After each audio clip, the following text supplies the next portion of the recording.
بسم اللہ الرحمن الرحیم ليس البر أن تولوا وجوهكم قبل المشرق والمغرب ولكن البر من آمن بالله واليوم الآخر والملائكة والكتاب والنبيين۔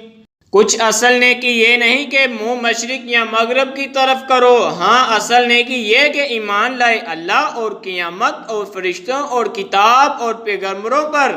وَآتَى الْمَالَ عَلَى حُبِّهِ ذَوِي الْقُرْبَى وَالْيَتَامَى وَالْمَسَاكِينَ وَابْنَ السَّبِيلِ وَالسَّائِلِينَ وَفِي الرِّقَابِ وَأَقَامَ الصَّلَاةَ وَآتَى الزَّكَاةَ وَالْمُوفُونَ بِعَهْدِهِمْ إِذَا عَاهَدُوا وَالصَّابِرِينَ بِالْبَأْسَاءِ وَالضَّرَّاءِ وَحِينَ الْبَأْسِ أُولَئِكَ الَّذِينَ صَدَقُوا وَأُولَئِكَ هُمُ الْمُتَّقُونَ۔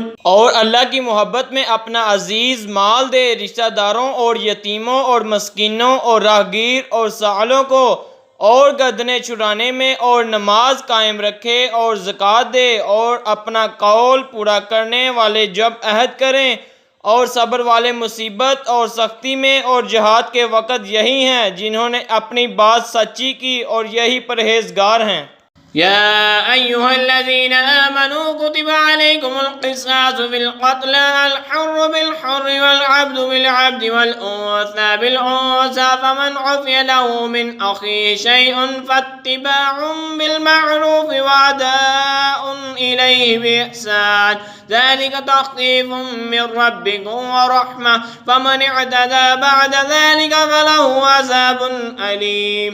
ایمان والو، تم پر فرض ہے کہ جو ناحق مارے جائیں ان کے خون کا بدلہ آزاد کے بدلے آزاد اور غلام کے بدلے غلام اور عورت کے بدلے عورت، تو جس کے لیے اس کے بھائی کی طرف سے کچھ معافی ہو تو بھلائی سے تکاذن ہو اور اچھی طرح ادا، یہ تمہارے رب کی طرف سے تمہارا بوجھ ہلکا کرنا ہے، اور تم پر رحمت، تو اس کے بعد جو زیادتی کرے اس کے لیے دردناک عذاب ہے۔ لَكُمْ فِي الْقِصَاصِ حَيَاةٌ يَا أُولِي الْأَلْبَابِ لَعَلَّكُمْ تَتَّقُونَ۔ اور خون کا بدلہ لینے میں تمہاری زندگی ہے، اے عقل مندو، کہ تم کہیں بچو۔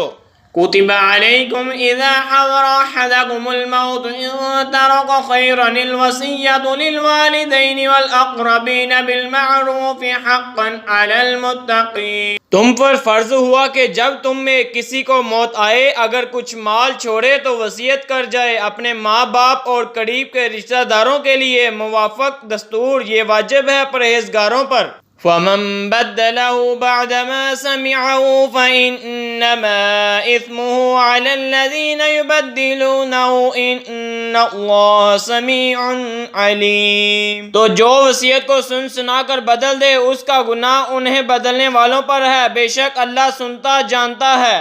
فَمَنْ خَافَ مِن مُّوصٍ جَنَفًا أَوْ إِثْمًا فَأَصْلَحَ بَيْنَهُمْ فَلَا إِثْمَ عَلَيْهِ إِنَّ اللَّهَ غَفُورٌ رَّحِيمٌ۔ پھر جیسے اندیشہ ہوا کہ وصیت کرنے والے نے کچھ بے انصافی یا گناہ کیا تو اس نے ان میں صلح کرا دی، اس پر کچھ گناہ نہیں، بے شک اللہ بخشنے والا مہربان ہے۔